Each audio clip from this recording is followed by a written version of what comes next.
साथियों, ये बात सही है कि जब प्रकृति और पर्यावरण का संरक्षण होता है तो हमारा भविष्य भी सुरक्षित होता है। विकास और समृद्धि के रास्ते भी खुलते हैं।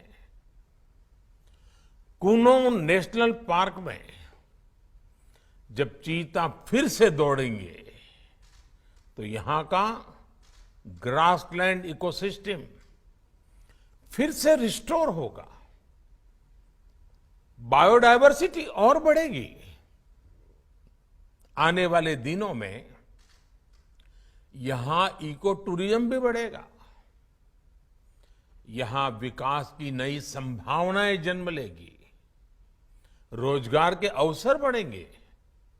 लेकिन साथियों, मैं आज आपसे सभी देशवासियों से एक आग्रह भी करना चाहता हूं।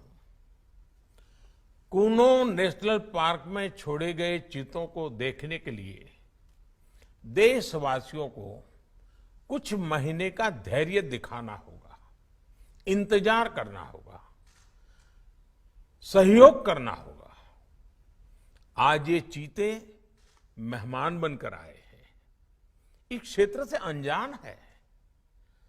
कूनो नेशनल पार्क को ये चीते अपना घर बना पाए, इसके लिए हमें इन चीतों को भी कुछ महीने का समय देना होगा।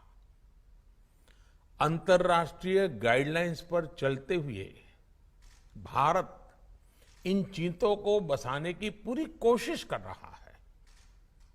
हमें अपने प्रयासों को विफल नहीं होने देना है।